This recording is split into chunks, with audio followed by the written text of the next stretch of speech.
Facing her mother's death and the indifference of her stepfather's home, how will protagonist Emily find the strength for self-redemption? Can she discover the glimmer of hope amidst despair?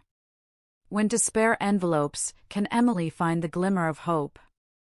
Every family has a story, every story is worth listening to. Subscribe to start your journey of listening.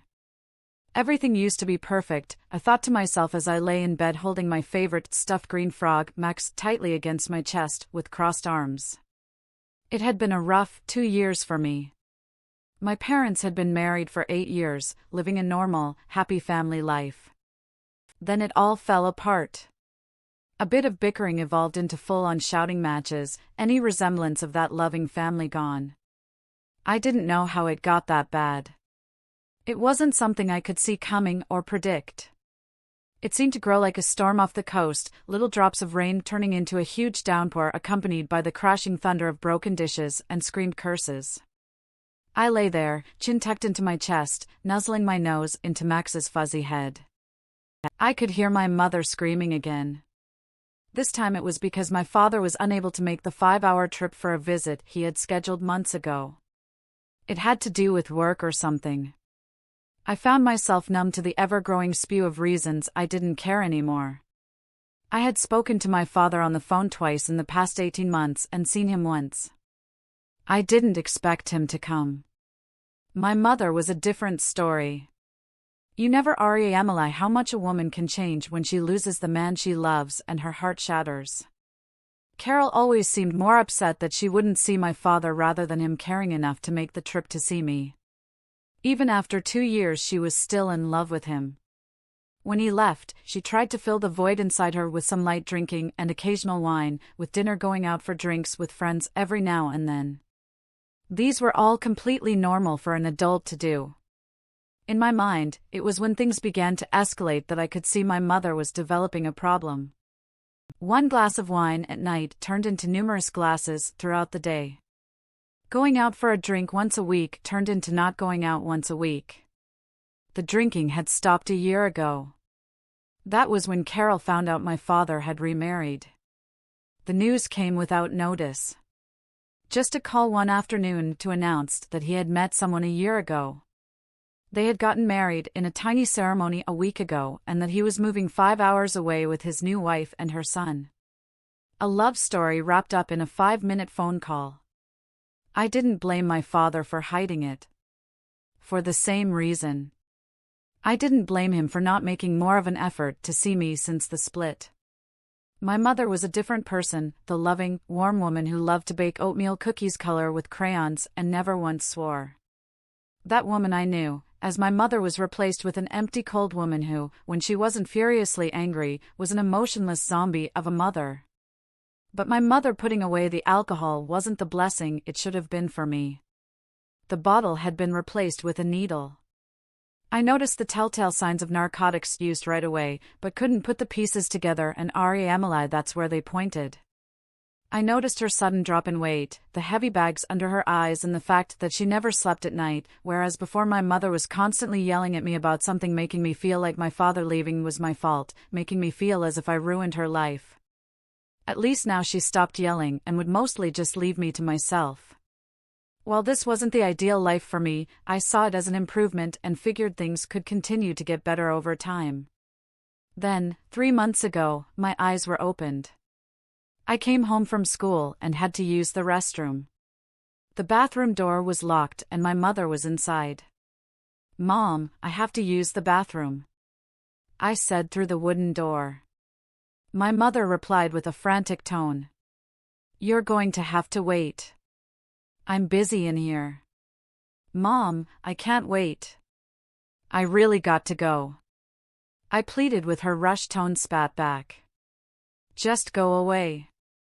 Let me go away." Like the majority of older houses, there is usually a trick to unlock the bathroom door. I learned this trick long ago. I went to the kitchen, grabbed a butter knife, and returned to the locked entrance. I stealthily wedged the blade between the door and its frame. With an experienced flick of the wrist, I popped the mechanism and the door slowly swung open. I looked at my mother and the butter knife slipped from my thin limp fingers and fell to the floor. Directly in front of me was my mother sitting on the toilet, sprawled back against the tank, LED legs and arms spread out. On the middle of her left arm was a just untightened rubber tube on her forearm, fresh needle marks, and on the sink counter next to her lay a needle, a bent blackened spoon, a lighter and a small plastic baggie with white powdery residue. Carol tried to reach out for me, tried to offer some kind of explanation, but instead only incoherent babble fell from her lips. She dropped her hand into defeat, slinked back against the toilet and let her eyes roll into the back of her head. As the high took over, I stared, mouth gaping open, unable to move or think or feel. I witnessed my mother's fruitless attempt to explain.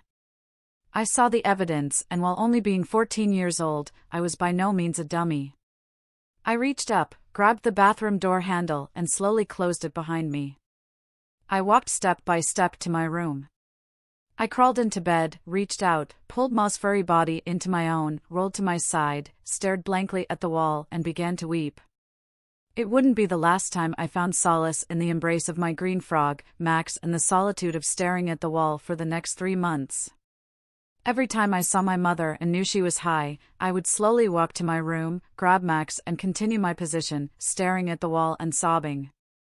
This would happen 3 to 4 times a week for the next 3 months. I would come into the kitchen, see my mother with that drugged-out smile, and simply turn around and head to my room without muttering a word. She never seemed to notice. Then again, she never seemed to notice anything these days, whether it was my failing grades, the letters from my teachers that came in the mail, or the black eye I came home with after a fight at school. Carol wandered around the house in a complete haze, totally oblivious to the world around her. Today would probably be no different. I was thinking to myself as I walked home from school. I dreaded school. I dreaded coming home. I dreaded just about everything in my life. I especially dreaded the thought of coming home to find my mother high again. I knew the odds were likely. Her drug use was growing noticeably over the past couple of weeks. I wasn't angry at her. I loved her more than anything in this world and simply felt complete sadness that she was hurting so much inside that she had to resort to drugs. I just wanted my mother back. As I reached my destination on the sidewalk, made the turn and headed to my front steps, I bit my lower lip. This is it. Let's see how high she is today. I thought to myself, considering the condition of my drug-addicted mother. The handle turned slowly as I opened the door and entered the house. It was silent inside, but it was always silent inside. The television disappeared months ago, and Carol never listened to music anymore. I slid my shoes off at the door and let my backpack drop from my shoulders to the ground as I closed the door behind me. "Mom, I'm home." I called out, somehow like every day, holding on to the smallest, tiniest chance of a miracle, that she would call back to me, like she used to over 2 years ago. Silence. I dreaded that. Usually she would make some half-hearted response, and the silence usually indicated she was occupied at the moment by her attempts to get high slowly. I walked from the front of the house to the kitchen. I noticed a piece of paper sitting on the table with a snatch. I had it in my hand. Notice of eviction. All residents of this property are hereby ordered to vacate the premises no later than 10 days from receiving this letter. I had feared this.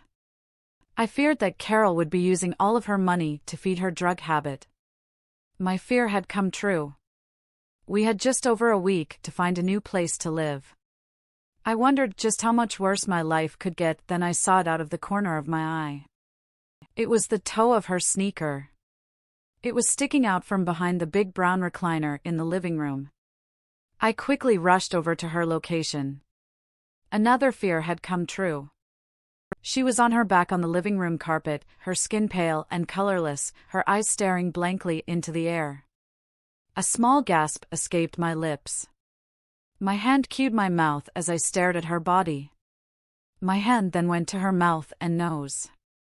No breath came forth. Then my fingers went to her wrist. Among the old track marks, there was no pulse to be felt. I then raised my hand to her forehead and felt the thick cold skin. I looked into her eyes and saw a peace I hadn't seen in 2 years, no anger, no heroin high, no sadness. I crawled next to her, reached out, grasped her hand and pulled it into my chest, rolled to my side and stared blankly at the wall. I was too dead inside to weep.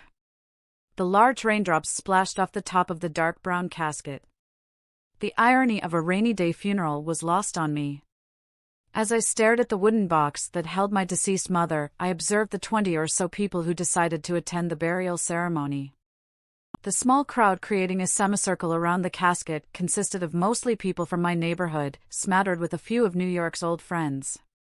All of them had known her during the better years of her life. All of them seemed to have abandoned her over the past 2 years as she slipped deeper and deeper into her own personal void. Hypocrites, I thought to myself. I could feel the bitterness and contempt building within me. The only emotion I had felt since I had finally left laying next to her deceased body was hate being around. This gathering of people was doing nothing to reverse. That feeling dwelled within me now as I looked over the people who disregarded her when she needed them the most.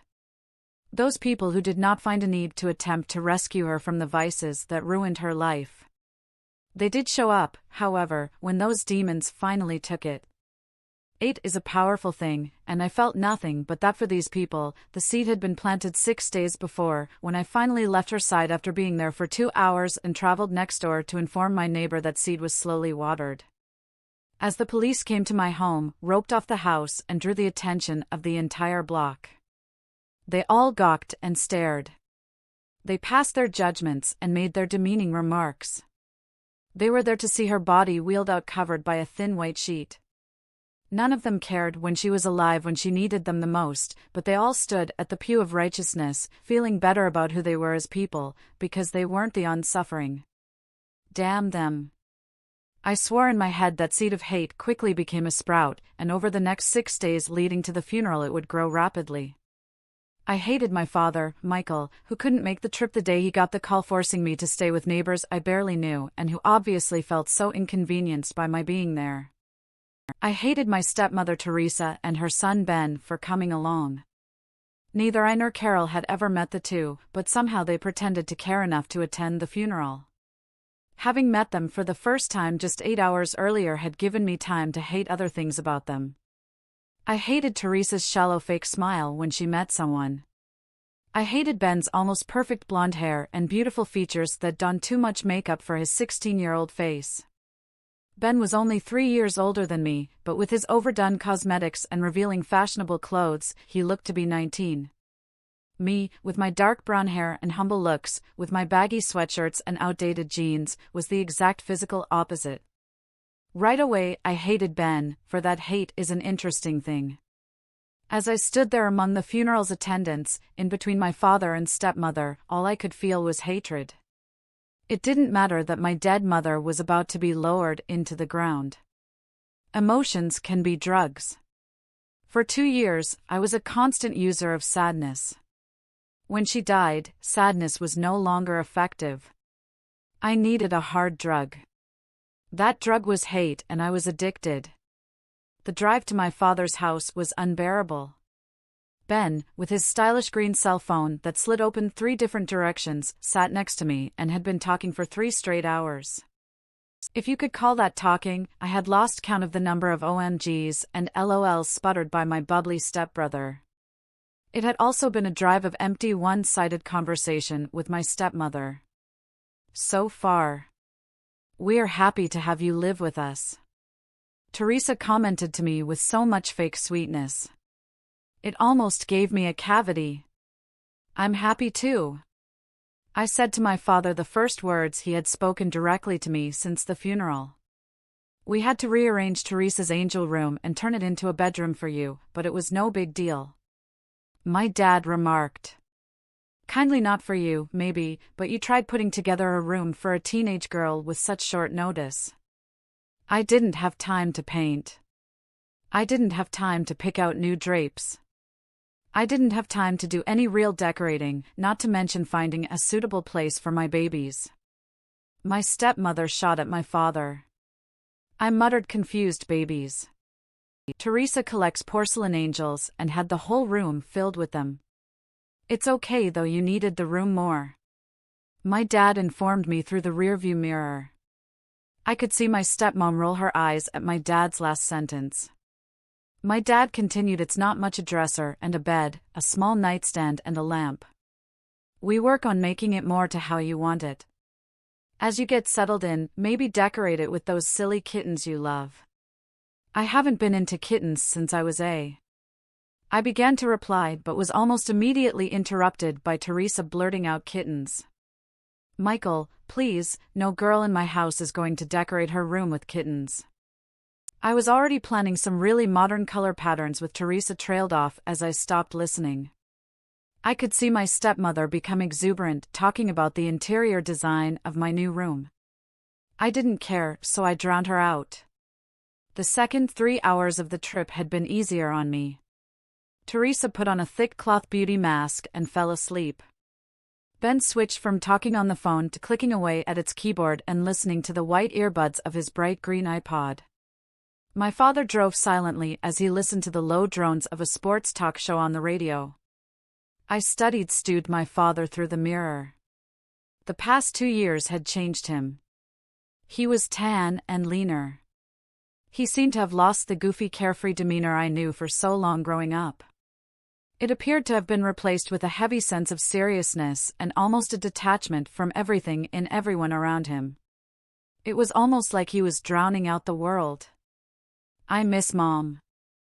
I blurted out. I didn't know why I said it. I didn't plan to say it, just came out immediately as the words escaped my lips. I felt dumb for saying it in this car around these people. Me too, I heard my father say solemnly. I looked at him through the rear view mirror. I saw his eyes filled with deep sadness, the kind of sadness you feel only after a horrible loss. Then I saw it, my father's eyes filled with tears as a couple dropped to his shirt. He quickly rubbed his eyes and reached to the radio, turning the volume up. Maybe I didn't hate him so much. After all, I caught myself nodding off as we pulled down my father's road, their road. The reality just hit me that this was now the street my new home was on. Everything in my life was still in a constant state of change, so it was a bit surreal.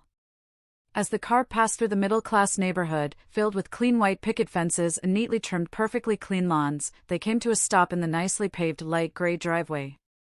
To the left of the car was a basketball hoop. In front was the white door to a 2-door garage. Attached to the garage was a beautiful 3-bedroom white house with navy blue shutters. It looked like something out of a magazine's suburban paradise. I slung my canvas duffel bag over my shoulder as I exited the car. It's amazing how light the bag was considering. It held everything I owned, except for one thing, my green fuzzy frog Max, who was tucked under my left arm. As I approached the house via the concrete walkway, I clutched him so tight that if he were alive, he surely would have suffered if aided by now. Step by step, slowly, I came to the navy blue front door. I stood there directly across from it and just stared. Everything looked so perfect to me. The shutters and door matched to the exact, perfect hue. The driveway was absent of a single crack or blemish. The grass was green, the sky blue, and in the distance I could hear the chirping of birds. I had been living a nightmare, and now I stood in what seemed to be a dream. I was snapped to reality as rushed by me, bumping my shoulder hard and sending me sprawling forward. I was just able to catch my footing and not meet the concrete front step face first. "Why don't you and your stupid frog watch out?" my stepbrother said with bitterness. I collected myself and looked Ben up and down. So many violent thoughts bounced around my head.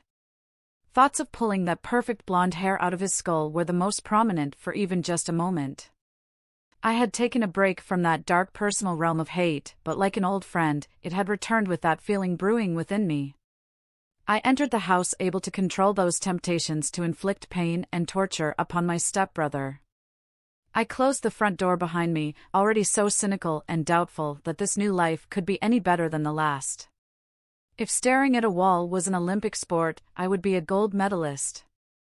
I lay in my new room, the former den of porcelain angels, and stared at the beige wall. It had been 4 hours since I slung my canvas duffel bag onto the foot of my new bed and proceeded to lay down, clutching Max and fixating my eyes on nothing but the wall. The room was average-sized, but being adorned with only a twin-sized bed, a small nightstand which held a smaller lamp and a cream-white dresser. It felt huge and empty like me. I thought to myself entering the room those long 4 hours ago. Since then, I had laid unmoving on top of a quilt. It was one of those quilts you get at a designer home supply store that people pay way too much for because they think it looks genuinely homemade. I was immediately reminded of Teresa with how fake and corny it looked. Like her. It tried way too hard to be something. It wasn't in an attempt to impress everyone. I did have something to be thankful about.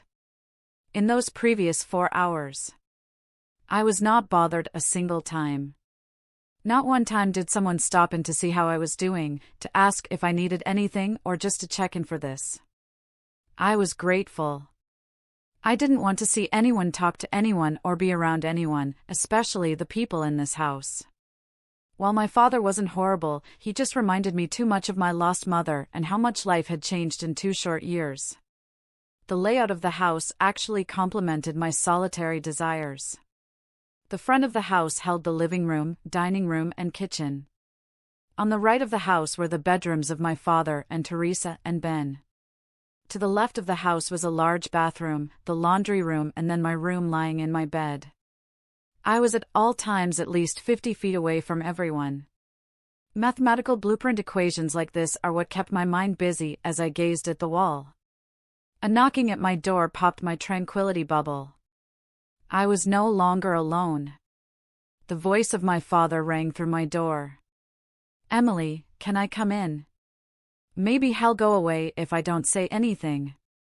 My voice pondered in my head. "Emily, are you okay? Look, I know you probably don't feel like doing a lot. Losing your mom was probably really devastating to you. I'm here for you, Emily. We're going out to this nice Italian restaurant in town. They have some great lasagna. I wish you would come, but I understand if you don't want to the new house and everything is a lot to take in.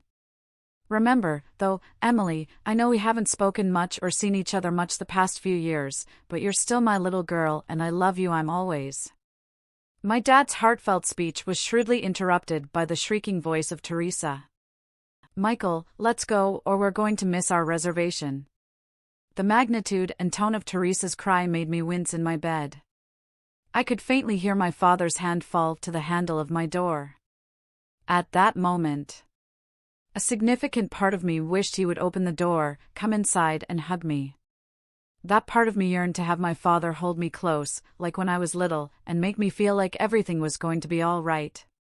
But then the bitterness of reality came calling, or rather yelling, "Michael, you get out here now or we're leaving without you." Teresa hollered with such sharp poison. I could hear the door handle jiggle just a tiny bit as I Emily'd. My father's hand had fallen away and he was now retreating to Teresa at the front of the house. In that moment, the portion of me that ached for my father's love began to wither away, and as I heard the front door close and the car drive off, leaving me alone in the house, it all but died. The sunlight pierced through the white shades of my bedroom window and felt warm on my skin. I groggily raised my head off my pillow and Emily'd that I had fallen asleep. Glancing at the clock on my nightstand, I noticed that it had only been an hour since my father stood behind my door. Bored, curious, and well aware that I had the house to myself for at least another hour, I decided to venture from my room. As I opened my door and stepped out into the hallway, I immediately noticed the amount of pictures on the hallway walls. These were high-class portraits of Teresa and Ben. Teresa and Ben, and a rare occasional one with my father. They all had the same trendy look as everything else in the house. I found myself admiring a particular one of Ben. "He's so beautiful. He looks like a supermodel." I thought to myself as I looked over the close-up on Ben with his face in his hands. The focus of my eyes shifted and I could now see the reflection of myself against the glass of the picture frame. I examined my average blue eyes that I thought were too big and round. I frowned at my shoulder-length, unkempt brown hair and the round cheeks that I thought resembled a chipmunk, with the immediate comparison to Ben's high cheekbones and feline exotic-looking blue eyes. I felt like a potato next to a rose just down the hall. I could see the entrance to Ben's room. I moved swiftly down the hallway and stood in front of the door contemplating whether or not to go in. It lasted 2 seconds. As I quickly turned the handle and gently pushed the door open without stepping through the threshold, I could examine the entire room. Ben's bedroom resembled a stylish New York City studio apartment. His bed was positioned at an angle 5T from the back corner. Built into the opposite far corner was a mahogany computer desk. It was adorned with a green laptop, stacks of notebooks, pens, and folders. The entire room was colored in deep browns and light greens. One thing in particular caught my eye. To the left of the door, between 2 tall windows with light green curtains, stood one of the most stunning sights I'd ever seen. My eyes were now transfixed on a gorgeous ivory vanity. A row of 3 drawers was the base, with a shorter row. On top of that, there was a grand oval mirror fixed to the top, and the glass was outlined with beautiful floral etchings. The entire vanity sat on 4 legs that were sculpted top to bottom into wooden roses. Without thinking, I took slow steps into Ben's room, my eyes spellbound by the luxurious piece of furniture. As I slowly approached the vanity, I, with the movement of someone approaching a previously undiscovered treasure, reached out and let my fingers grace the ivory bench standing in front. It was smooth marble with a plush light green velvet pad. To sit on, my hand crept from the bench to one of the pearl handles of the bottom drawers. With great caution, I slid the drawer open a few inches. My fingers danced inside and pulled out a tube of lipstick. I admired the gold base and the cosmetic's deep red color. I turned it over, and on the bottom of the base I read Crimson Fantasy. Through the empty hall of the house, I could hear the closing of car doors in the driveway. I felt panic rush through me as I scrambled to gain my senses. I quickly pushed the open drawer shut and made my way to the door of Ben's bedroom. As I crossed under the doorframe, a wave of alarm crashed over me as I Emily. The tube of lipstick was still in my hand before I could turn around to return it. I heard the knob of the front door turn. Not wanting to get caught snooping in my stepbrother's room, I reached for the door, closed it quickly but silently, and bolted down the hall for my room. I ever so quietly shut my own door and resumed my place lying in my bed. I shut my eyes to feign sleeping, as I could hear the 3 new members of my family enter the residence. I could feel the percussion of my beating heart against my chest as I lay there. I hoped that no one saw me outside my room and, more importantly, anywhere near Ben's room. Each second felt like an hour. As the minutes slowly passed, with no sudden intrusion, I began to feel relief, which was quickly squashed by a soft but sharp knock at the door. Thinking it wise to still fake taking a nap, I did not answer, but before a second knock ever came, the doorknob turned and I could hear someone enter the room through the utter silence. I could hear the door close softly and someone approached my bedside, keeping my eyes shut and attempting to keep my heart rate from beating like a hummingbird. I felt the shift of weight as someone sat next to me on the bed. "Emily, I know you're not sleeping. Open your eyes. I want to speak to you about what I just saw when we came in the house." Teresa's voice rang through the room and was the missile that sunk my heart one eye after the other. I slowly opened each and rolled to my back. I pulled myself up on the bed and tucked my knees into my chest, resting my chin on my knees. I hugged my legs and tried not to make eye contact with my stepmother. "I saw you coming out of Ben's room. I want to know why you were in there," Teresa questioned. 1,000 excuses raced through my mind, each one sounding more and more outrageous than the next.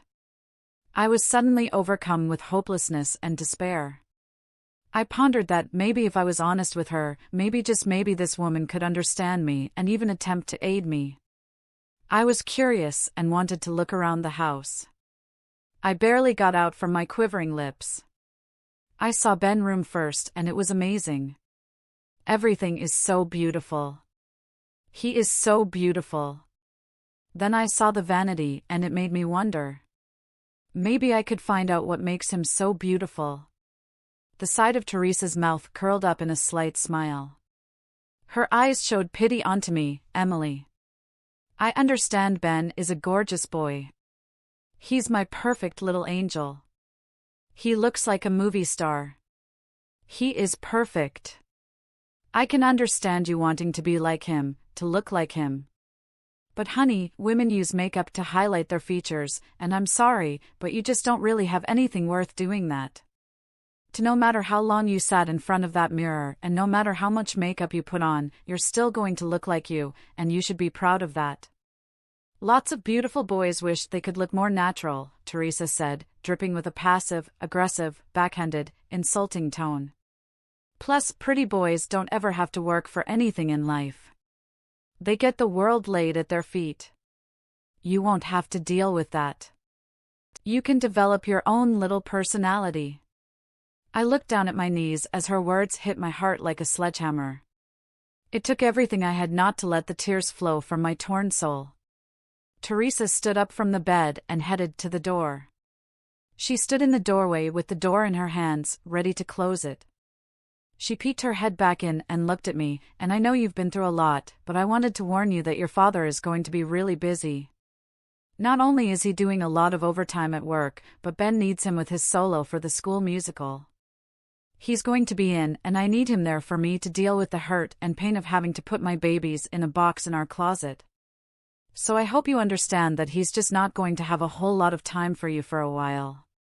After all, you came into our family, Teresa said, with massive amounts of harsh resentment.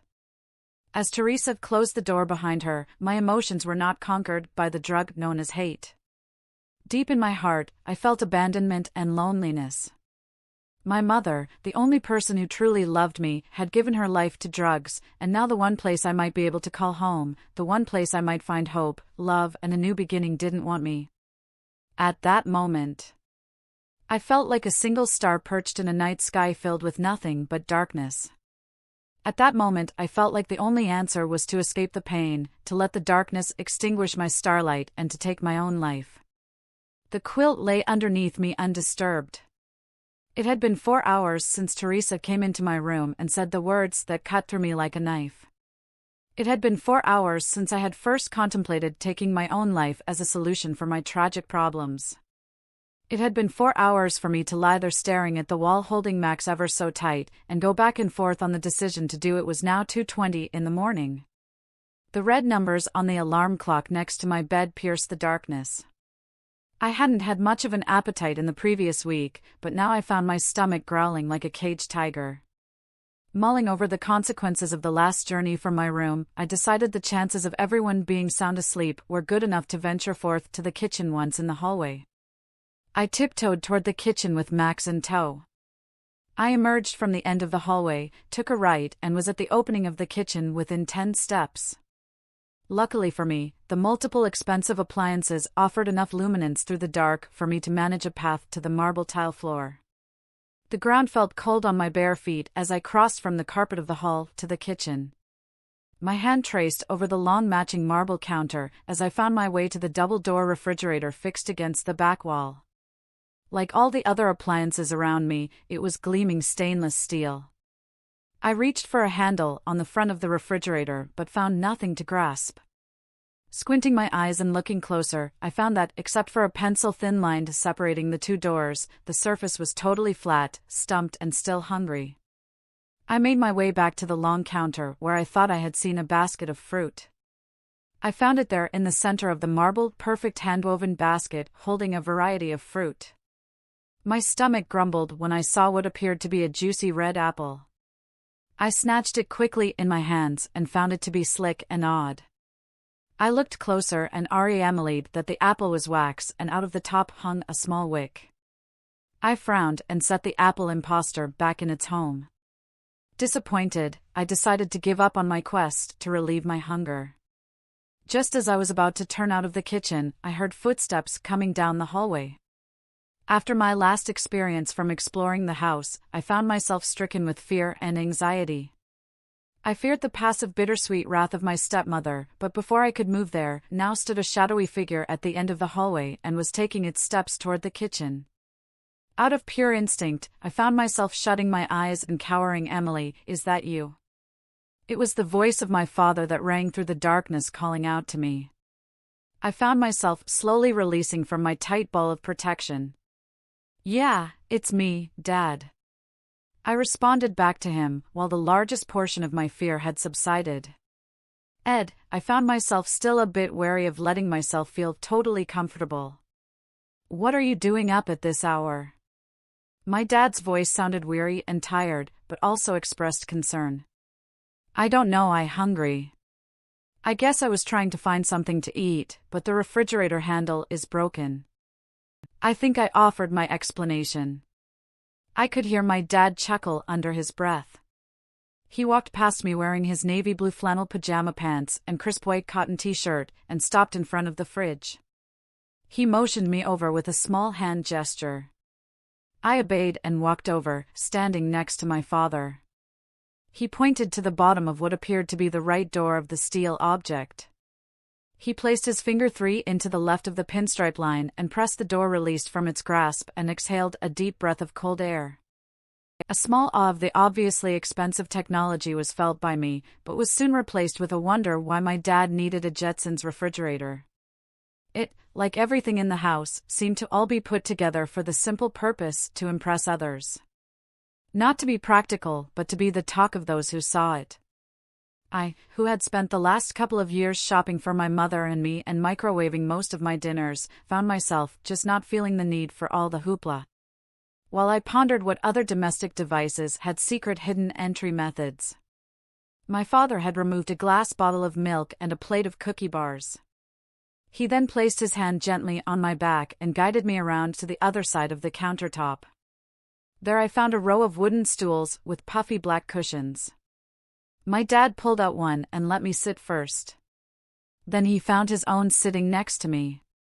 The hunger pains grew sharply as he pulled the plate of cookie bars in front of us. The graham cracker base was covered by a swirl of chocolate.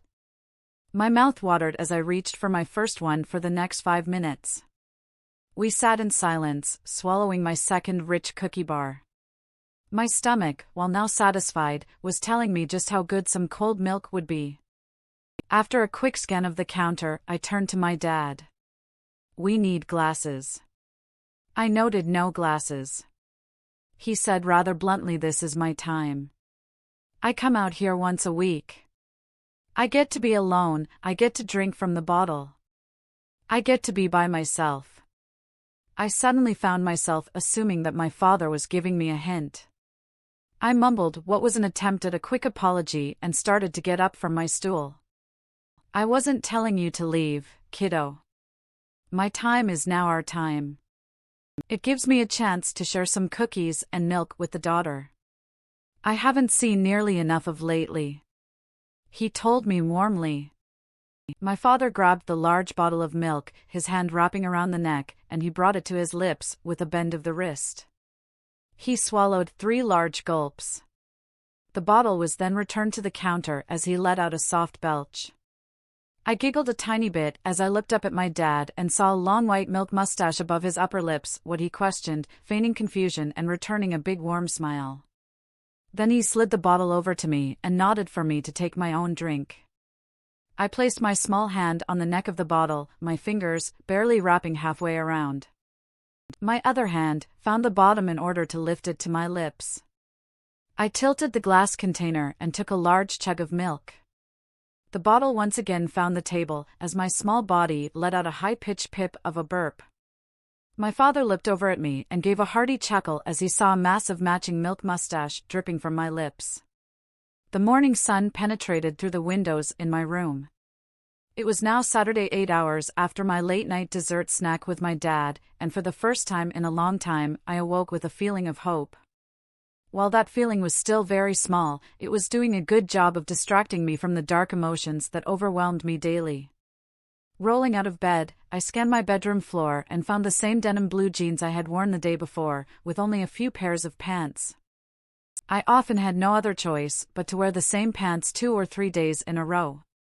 Today was no different. As I lifted the worn fabric from the ground, something fell out of my pocket and bounced off the carpet, reaching down, picking it up and examining it. I found myself looking at the lipstick from Ben's room. I have to give it back, I uttered, groaning to myself out loud. My head hung low as I held the cosmetic tube tightly in my palm. Emily, there was no way I could make this journey alone. Quickly, I snatched Max up in my left arm and seized him to my side. I turned and made the slow journey from my room out into the hallway. As I walked, I imagined Ben's response in my head. At worst, I predicted that my stepbrother would take the makeup back and command me to get out of his room. At best, I envisioned Ben appreciating my honesty and welcoming me to use his makeup and extraordinary vanity anytime I wanted. Realistically, I knew that it was more likely to fall closer to the worst side. The pounding of my heart felt like a jackhammer inside my chest as I reached my stepbrother's door, making a loose fist. I brought my hand up, flicked my wrist and, using my knuckles, tapped lightly on the door. The soft beat was followed by no reply. So I used a little more force, this time increasing the volume of my knock. Come in, came the voice of Ben through the door, moving with the caution of a gazelle entering the den of a lioness. I ever so slowly turned the handle and creaked the door open. The door crept open and I could see Ben sitting on the bench in front of the vanity, looking into the mirror and brushing his perfect straight blonde hair. The two step-siblings made eye contact through the mirror. Ben spoke first. "What do you want?" The nerves inside my stomach wound even tighter, hearing the sharp tone of Ben's voice. I knew this wasn't going to be easy. Regardless, I took a few steps into the room. Unsure of what to say and unclear if I would even have the clarity to form the words. I simply extended my arm out towards Ben. I didn't mean to, is all I could muster, as my fingers lethargically crept off the tube of lipstick and revealed it in the palm of my hand, with my head bowed in shame. I could still see my stepbrother through the mirror. As soon as Ben's gaze came to the item in my hands, his eyes widened in shock and then quickly squinted in fury. "You stole my makeup," Ben accused me as he shot up from the bench and turned to face me. I was just looking at it and then my soft, almost whisper. Likey explanation was quickly cut out by Ben's harsh words. "You were in my room and you took my makeup. You ugly little brat. Just because you look like a troll doesn't mean my makeup will fix that. You'll never look like me. You'll never be me. You're not even supposed to be here. You're not even a member of this family. Your father never loved you enough to see you and you're only here because he felt sorry for you. Pathetic little loser. How would you like it if I took something of yours?" Ben's words hit my soul like poison arrows shot from point-blank range. I winced at each one, not feeling anger. In return, instead, I found myself feeling shame and emptiness. Ben wasn't finished. "Not that you have anything worth taking. Even your stupid little frog is ugly. How would you like it if I took that? It might do you some good to grow up and not be such a baby carrying it around all the time." With Ben's last words, he reached out, grabbed the dangling arm of Max and pulled sharply. I was caught off guard, but came to my senses enough to catch the end of Max's leg and initiate an immediate case of tug-over over my green fuzzy frog. "Stop, you'll hurt him." I pleaded with my stepbrother. "Hurt him? What are you, six?" Ben shot back. "Please stop, I'll never come in here again. Just let Max go." I begged this time with my stepbrother trying to secure my stuffed frog and find solace in my own room. "You bet you'll never come in here again, and this frog is mine now." Ben gave a heavy pull, so strong it pulled me forward. 2 steps, let go. I shouted loud in both anger and desperation as it was my turn to give Max a mighty tug, except when I pulled. Ben didn't come forward like he had. Instead, there was a loud rip sound that pierced the air. The tension on Max's leg was gone as his body fell back to my possession. It was missing an arm. I looked up and what happened before me took place in slow motion. It was almost like time slowed down as I watched Ben lose his balance. After Max's arm ripped off in his hand, Ben stumbled backward, flailing, unable to catch himself, but it was too late. I watched in shock as Ben fell back into the vanity, sending it crashing to the ground and falling on top of it. The glass of the mirror shattered and Ben fell in a heap on top of it before either of us could move. There were two loud, heavy sets of feet running down the hallway. First to appear in the doorway was my father. He stared in awe of the sight before him. Second to arrive was Teresa, who, upon seeing her baby boy lying on top of the broken vanity mirror, let out a shriek of terror and horror. She shoved my father aside and ran to her son. "Emily, what did you do?" were the first words to come out of my father's mouth before I could mutter an answer. Teresa interjected.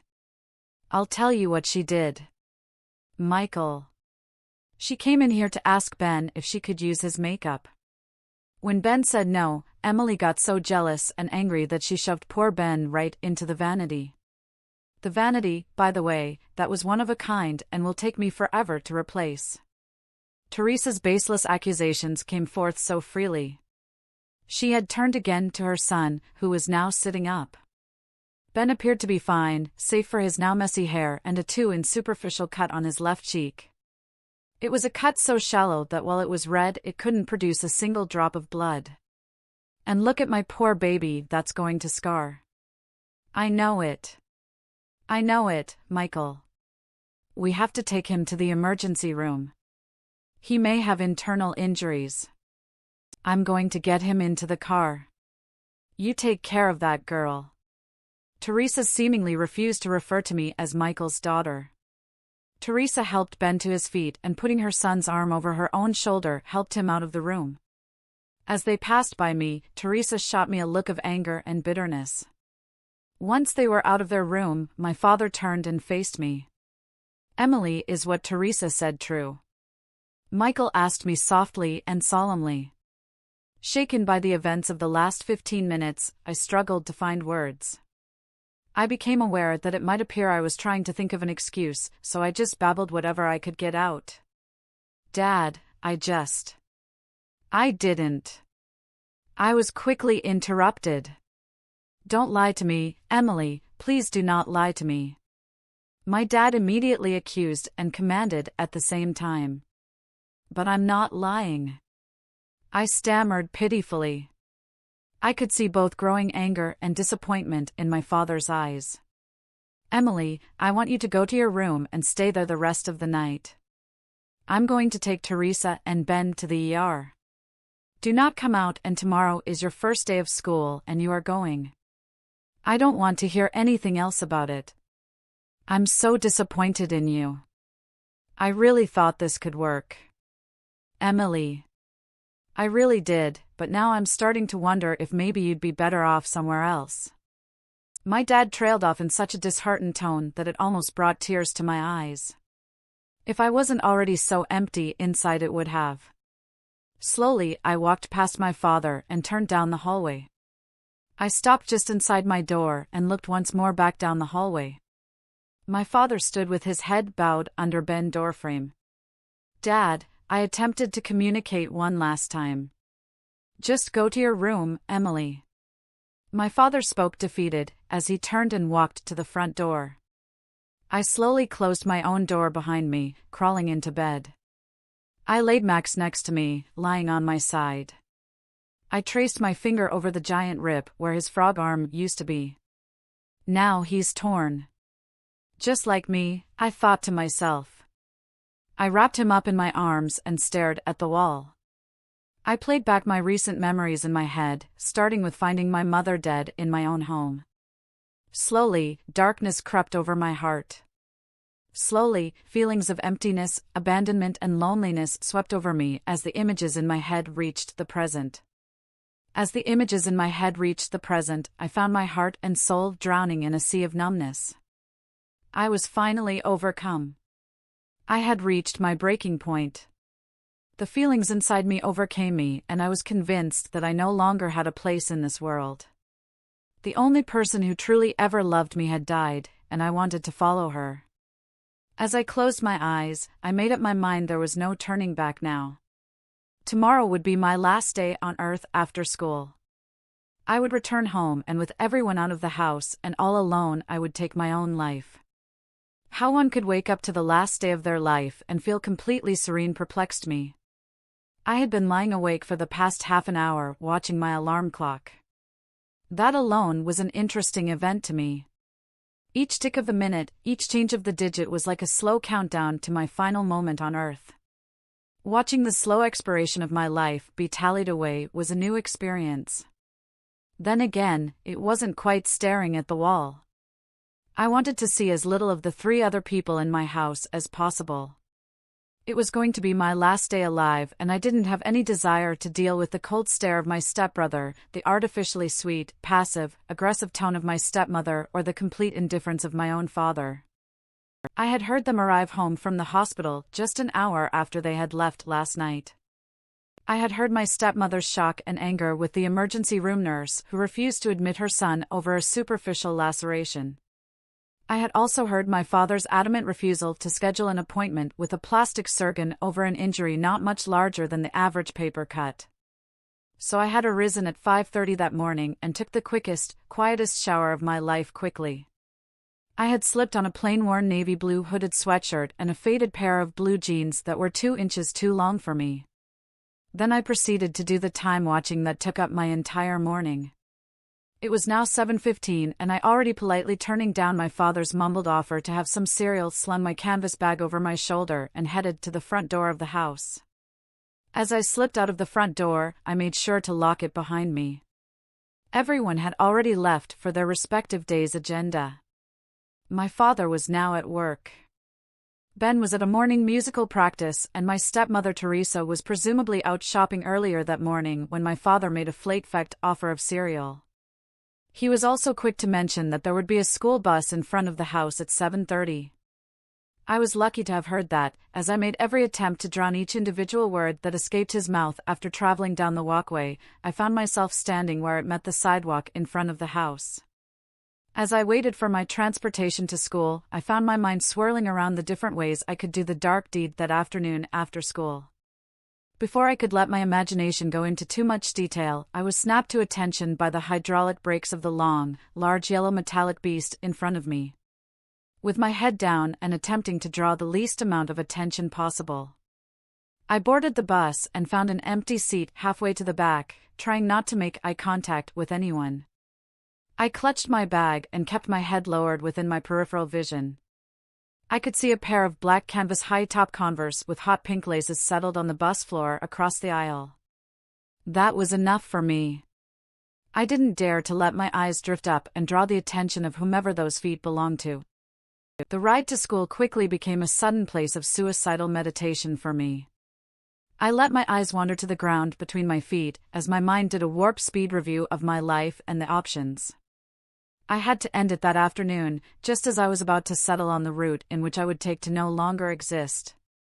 I found myself feeling lifted up slightly in my seat, being snapped to attention. I REM'd my sudden change in personal elevation was from the plopping down of someone next to me on the large cushioned bench, with the sudden intrusion of the private space next to me. I found myself almost gawking at the person now sitting next to me. It started with the black shoes and hot pink laces that were once across the AIS, but now were on the ground next to my own worn white tennis shoes. My eyes traveling up found a pair of legs clad in black leggings, a red plaid knee-high skirt, a white long-sleeve dress shirt with a black corset vest, and a long, very loose knotted red necktie hanging around a pale neck. Moving my view to the face of the intruder, I found a girl who had a huge smile plastered across her face. Her big smile made her already round cheeks puff out even more over her cheekbones. My eyes then met the glittering innocent-looking eyes of the girl next to me. I found that I was nervous and quickly dodged my eyes away and was now looking at the girl's head. On top of it was a black cadet hat with a big red cross on the front. Under the hat were long auburn curls of hair that fell a couple of inches past her shoulders. "Hi, Eily, what's your name? Sorry if I'm intruding. I don't mean to intrude. You looked kind of sad and I've never seen you before. You look like you could use a friend. Not that I'm saying you don't have friends, because how would I know? I know nothing about you, not even your name, which is why I just asked it. Of course, the girl next to me said in such a hyper-frantic tone that I almost had to hold my jaw from dropping. I hesitated my response for a sheer moment, and Sophie jumped all over it with another energetic, boastful response. I'm so sorry if I scared you. I didn't I? Knew it. I don't always talk like this. Just when I meet new people or when I get nervous. It's kind of like a tic or something. But now I'm sitting here scaring the poop out of you, talking like an over-the-top Saturday morning cartoon character hopped up on a truckload of pixie sticks or something. So what's your name, Emily Carter? I surprised myself by managing to let my name spill out as a response. It's blessed to meet you, Emily Carter. Sophie said in a very joking tone that still made me feel embarrassed. I'm sorry, I was just joking. It is great to meet you. We're going to be best friends. I already know it, probably not. I muttered while staring at the ground. I knew it. I came off as this babbling monster and totally scared you. I don't blame you. I'm not the most normal person. That's probably why I don't have too many friends. I mean, I have some friends in my youth group, but at school, not really. Most people are nice and all, but not friends. You know no one there who really knows me. But if you don't want to be friends, I understand. Sophie's words implanting into my mind, making me Emily. This was the most anyone had spoken to me since I could last remember. No, it's not you, it's not like that. I'm going to be moving soon, real soon. I found a way to try and brush her off without letting Sophie know the real reason I wouldn't be around to be friends. Really? Wow, I've never seen you before. So that must mean you're new here and now you're leaving. That's odd. Well, that means we have one day to become the bestest friends in the entire world. That way, when you leave, you have to keep in touch with me. Sophie said in such an optimistic, happy tone that she once again caught me off guard. I didn't know what to say. Well, the last thing I wanted to do was make friends with someone. On my last day alive, I wasn't mean enough to brush Sophie off. Not that Sophie seemed like the type who could be brushed off. I decided that it probably wouldn't be the worst thing in the world to let someone sit next to me on the ride to school. As long as I could get her to stop talking. I don't really feel like talking today. I tried to be nice about getting Sophie to not talk my ear off. Sophie was very polite in her reply when she said that's okay. Some of the best things are not even said. She then reached into the side of the backpack between her legs and pulled out a pink iPod without asking. Sophie placed one of the white plastic earbuds into my right ear. She slipped the other one into her own left ear, pulled her knees up into the back of the seat in front of her and slinked back, relaxing. I started to object. We're not talking. Sophie was quick to remind me, with a coy matter-of-fact tone. I gave up my half-hearted fight and let myself relax back into the seat. Also, the music playing into my inner ear canal was an alternative rock band I had never heard before. It was heavy on bass and drums, and the little bit of lyrics I did listen to didn't seem to fit the normal rock music mold. Just before leaning my head against the bus window, I glanced down at the face of the digital music player. I could make out the name of the band playing, as it was listed on the small screen. It read, Skillet. The school day went by being neither too eventful nor memorable for me. Still planning to go through with my plans after school gave me no reason to take in the details of the school, whether it was the teachers, my locker combination, or much of anything else. The things I did notice were few and far between, such as that the high school was average-sized and that half the boys and girls in my freshman classes resembled my stepbrother Ben, in their expensive brand-name clothes and obvious over-prioritization of their looks and a snooty demeanor of self-worth. I did have fur classes with Sophie, the girl from the bus, attempting to convince myself not to care. I attempted to nicely ignore her throughout the day. Sophie made that hard as she would playfully throw pieces of paper at me just to get my attention, so she could make goofy faces at me from across the classroom.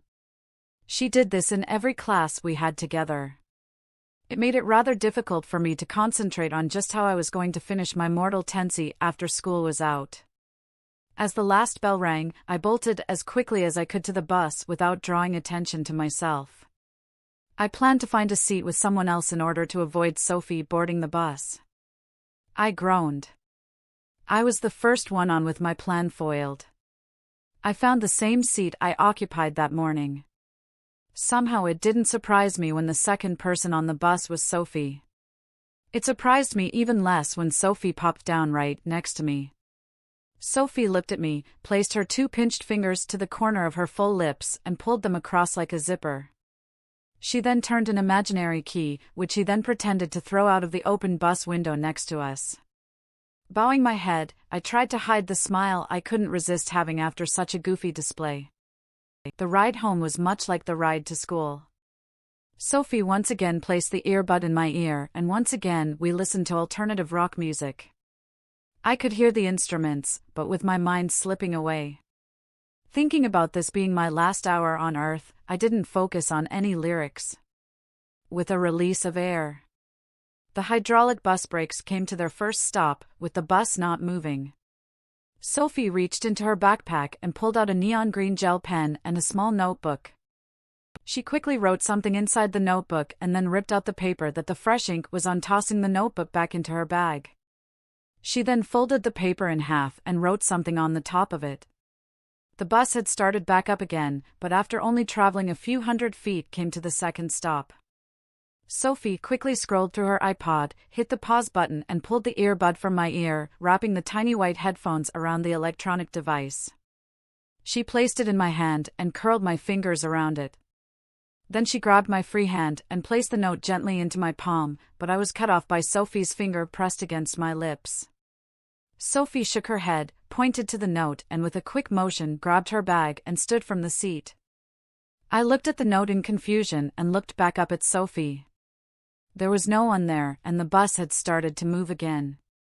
I examined the top of the note that lay in my hand. Scribbled on it, I saw, "Don't open until you get home." Unsure of what to do, I slid both the note and the abandoned iPod into the front pocket of my hooded sweatshirt before I could think. The bus came to its third stop. Looking up, I Emily'd. This was my exit. I collected my bag, and with each step suddenly Emily'd, I was walking to my own death march. Soon I would flee the world that had brought me so much pain. Once off the bus, I quickly made my way to the front door, unlocked it and bolted inside the house, locking the door behind me. I went straight to my room. I found my fuzzy green frog buddy Max and gripped him close as I took a seat on the edge of the bed. Not wanting to scare myself out of it, I decided right then I needed to get my dark deed over with without giving it much thought. I came to the conclusion that I needed to silence the suffering now and extinguish my own flame of existence. I reached down, grabbed the bottom of my hooded sweatshirt and pulled it off, revealing my white tank top underneath. Knowing exactly how I would attempt to join my mother in death, I arose from my seat on the bed. Then something caught my eye. The shiny pink iPod that had fallen out of my top lay on the ground next to my garment. I reached down and picked it up, bent over.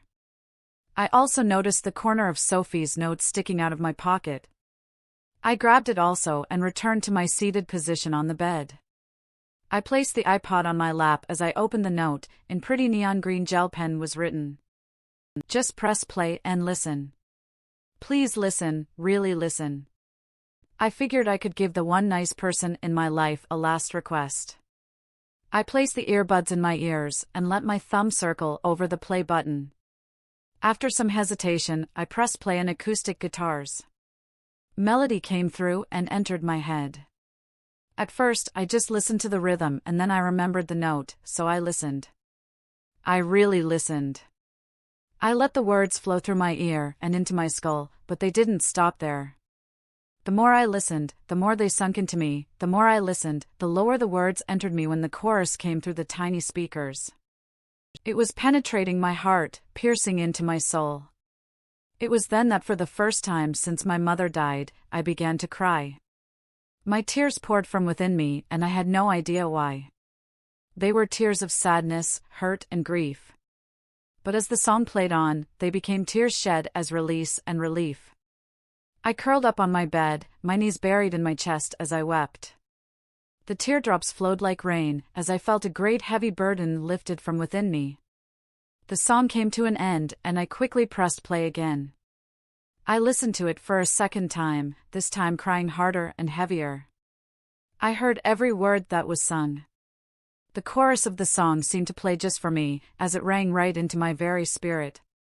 I felt every word, and he'll be by your side wherever you fall in the dead of night whenever you call, and please don't fight these hands that are holding you. My hands are holding you. It was then that one thing became clear: I would live another day. The next morning, I woke up not remembering when or how I had fallen asleep. Glancing at my alarm clock, I noticed the time was 6:30 in the morning. Even with a rudimentary estimation, I deduced that I had slept for a minimum of 13 hours. Usually when one sleeps for over half of an entire day, they awaken to feel refreshed. However, this failed to be the case for me, who immediately felt the weight of my emotional burdens press on me like a heavy boulder. Further noticing my surroundings, I quickly snatched up Ral's pink iPod that had fallen to the floor next to my bed, swinging my legs over the side of the bed. I then stood and stretched as hard and far as I could. A primal moan escaped my lips as almost every muscle, ligament, and tendon in my body extended and then constricted. As quickly as I stopped stretching, a massive yawn escaped my gaping mouth. Haggard was the best word to describe how I was feeling. I felt worn down, beat up. Even after what seemed to be an eternity of sleep, I still felt as if the world chewed me up and spit me out. It also felt like I had been stepped on by circumstance and stuck to reality shoe, unsure and too confused to understand exactly what feelings caused me to cry. The night before, I concluded that even if I had been pulled off reality size 10, I was still just a piece of chewed-up gum lost in what was more of a case of self-actualization than self-loathing. I barely heard the knock on my door, a shift of my eyes, and my focus landed on the digital digits of my alarm clock. Somehow 30 minutes had passed, and the time was now 7:70 in the morning. Without an utterance of my acknowledgement or approval, the person behind the door knocking became the intruder opening the door. I didn't have to see or hear the approaching guest coming through the doorframe. My nose hairs curled, and I wondered how my stepmother's expensive perfume could smell so cheap. Teresa, wearing a buttercup ruffled sleeveless top and a matching red sleek knee-high skirt, strolled into my room without a hint of seeking my permission.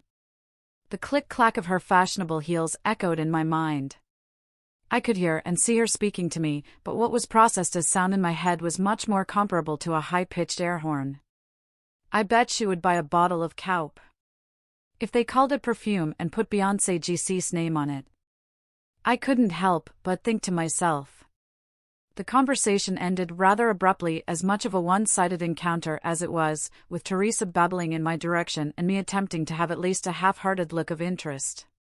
Through the nodding and polite smiling, I was able to make out that Teresa was informing me that breakfast was on the table. Not very sure what she had said that they were having. It wasn't until Teresa reached the open door to leave that she turned. It was then that I heard her speak a statement so clear and concise. It was like a verbal dagger aimed right at my heart. Besides, Emily, fruit and wheat toast is exactly what you need. You need to start working on that extra baby chub anyway. It's the only way you'll ever get a boyfriend. Maybe then you'll finally stop being so depressed and selfish already. We don't want to end up just like your mother. Teresa's words one by one came forth from her lips like a guided missile set on the destruction of my very spirit. If it wasn't for the immediate closing of my door behind her exit, there was a very good chance I would have leapt at her throat like a rabid pit bull. Instead, I found myself barely able to hold in an animalistic scream of rage. Suppressing my fiery emotions ravaged my heart. Bitter anger, hatred, sorrow and fury flowed through me like the raging waters of the high seas crashing within me. Unable to escape physically, the powerful erupting feelings within caused me to grip my left arm with my right hand like a vice lost within myself and my emotions. I could not feel the strength in which I grasped my arm. I could not feel my fingernails dig into my own flesh. I could not feel the blood begin to trickle down my arm. It took the raised voice of my father coming through the bedroom wall to bring me back to reality. Emily, we are all heading out for the day now. Make sure you don't miss the bus. I love my father's sentiment was cut off by the screeching voice of my stepbrother. Ben, we are going to be late. I cannot be late. The adolescent rant of my step-sibling sounded like nails on a chalkboard to me. Within an instant, I could hear the slam of the front door. I was now alone. It was then that I felt the warm trail of blood slowly flowing down my arm, panicking. I frantically attempted to wipe the blood away. Instead of cleaning up the plasma that journeyed down my arm, my fingers smeared it across my skin. I quickly removed the same blue hooded sweatshirt I had worn the day before and wiped the blood from my arm, applying pressure to the 2 fingernail-shaped holes just below my elbow on the underside of my arm. I was able to quickly stop the bleeding. It was then that I noticed the time on my alarm clock and cursed at it for forsaking me. I had exactly 15 minutes to get dressed, gather my things, and meet the school bus in front of my house. Without hesitation, I bolted to the bathroom down the hall. Quickly, I scoured the medicine cabinet and located the box of Band-Aids. After using them to cover the marks on my arm, I sprinted back to my room, where I quickly removed the rest of my clothing, reaching into my still-packed suitcase. I pulled out the first top and bottom I could find. In a hurry, I slid on a pair of faded denim jeans whose fray and rips weren't a sense of style, but simply the actual wear and tear of year-old pants. Following my pants, I pulled a white t-shirt over my head, grabbed my canvas book bag, Sophie's pink iPod, and bolted to the front door. Just seconds from the bus pulling away from the front of my house, I made it in time, boarding my giant, yellow cab to school. I almost forgot about the strange enigma that was Sophie, but when I saw the glowing, massive grin plastered across Sophie's face as our eyes met, I remembered the entire previous day pretending that I didn't see Sophie. I took the same bench. I chose the first trip to school without much hesitation. There was a quick plop next to me, and I wasn't alone. I wanted nothing more than to convince myself that I wasn't happy to have the beaming smile of Sophie next to me. But I knew deep inside that it was just a facade, feeling a tiny bit of warmth in my gut. I pledged to myself to at least not let Sophie witness my satisfaction. The body of my seat companion pressed against me, and all of a sudden I could feel the bulge of the digital music player in my pocket reaching into my pants. I pulled out the hot pink iPod, placed a single earbud in my own ear, placed the other earbud in Sophie's ear, and then handed the device over to the girl next to me. As Sophie scrolled through the music and pressed play, alternative rock came through the headphone into both our ears. Out of the corner of my eye, Sophie could see me respond with a warm, tiny smile. Sophie's smile only became bigger when she felt her head lean against my shoulder. The day went by in a blur for me, in the hustle and bustle of schoolwork, droning teachers, and the sea of students. All I could remember when the final bell rang was every silly, goofy face Sophie made at me during our classes together. It was almost as if I had been lifted from my real life and placed in a time freeze where all that existed was this impractical teenage girl and the ridiculous ways she attempted to make me smile. Happiness had been a stranger to me for so long, and at least for today it had been like passing an old friend on the street. That's what worried me the most as I walked the route to the school bus, the worry that when it came time to return to the den of anguished emotions that I now called home, that old friend would be once again long gone.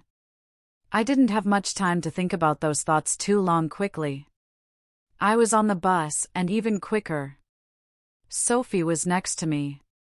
Reluctantly, I raised my focus to meet Sophie's eyes like a volcano trying to hold in its erupting lava.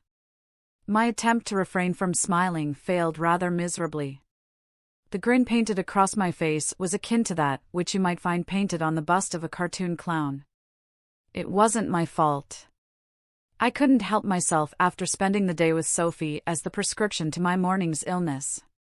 I could do nothing to contain the overwhelming happiness I felt when I looked at my new companion. So I've decided that we can talk again.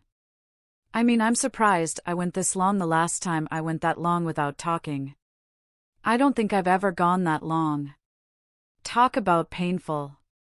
Let's never go that long again. Sophie nodded with strong affirmation. Never. I responded with my own over-the-top nod that made my hair flop into my face. So how was your day today? Tell me all about it, from the time you woke up until this very moment right now. Tell me everything. Sophie fired out her words like a verbal machine gun. I murmured while trying to think of a way to not speak of that morning. I woke up and got ready for school. I went to school and watched this crazy girl make weird faces at me all day, and now I'm here. Sounds like such a strange person to just make faces at someone like that and during school. What the nerve? Sophie replied with sarcastic condemnation. Following her playful rant about the strange girl, Sophie's stern serious face suddenly became a twisted display of squinted eyes, puffed out cheeks, and a wagging tongue. A split second passed before both of us burst out, laughing, holding our stomachs. We leaned into each other and suppressed our giggles. So Sophie started her sentence by elongating the syllable and each word making a different pitch. Tell me all about you. Where did you used to live? What does your mom do? What does your dad do? Why did they move here? If a heavyweight prizefighter were to punch you square in the gut, it wouldn't hurt as much as the heavy brick that now sat in mine. The question she just asked not only brought up the painful memories of my deceased mother and my absentee father, but also the sting that I quickly remembered I was going to lie to Sophie. We used to live in Dallas. My dad is some computer programmer, whiz, and we moved here because he got promoted to some big job. My mom works in real estate and she's always showing houses, so both of them are gone most of the day, each word drenched with dishonesty. I found myself clinging to the hope that Sophie would believe my lie. Wow, that's awesome. So your dad is like the next Bill Gates, or like Tom from MySpace or someone. What kind of stuff does he program and where does your mom sell houses? Tell me, tell me, tell me.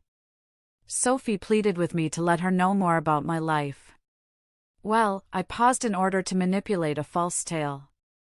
In my mind, my dad works for the government, so I don't know anything about what he does exactly, and my mom just started selling here. So I don't know either secret government spy stuff. How cool. I bet your dad is like a complete secret agent, man. I bet his watch has a laser in it. Sophie became so intrigued that I remembered I wouldn't have to worry about her not believing my lie. The loud hydraulic brakes gushed out air and the bus door creaked open. Shoot, this is my stop. I'll see you tomorrow morning, Miss Emily Carter, daughter of the world's top super undercover ninja government operative. Sophie bounced down the aisle and out of the bus, letting my head slump. I felt relieved to have that over with, but also felt quite guilty that I had to deceive my new cohort. I gathered my things together, knowing that my stop was almost there. A minute passed and I was at my stop. I made my way out of the bus and was quickly surprised by the sight in front of me. Not expecting Teresa to be home until later, I was caught off guard, seeing her car parked in the driveway. A massive wave of fear and painful remembrance from our encounter that morning had me hesitating to even take a single step towards the house. A mental recap played in my mind of that morning's unpleasant experience and the malicious words from my stepmother. The dread of facing Teresa again twice in one day had me on the brink of tears, but then something else crept inside my mind, that of a mangled, abnormal girl's face, a face that shouldn't be able to look as goofy and silly as it somehow did. My mind's eye was now focused on the plethora of animated faces from my day at school. A rush of confidence filled within me, and I became certain of one thing, that no matter what Teresa said or did, she couldn't take away the next morning's bus ride. No matter what happened tonight, I would have Sophie there tomorrow morning to make me forget it all. Every subscription is support for the story. Click subscribe to let us hear your voice.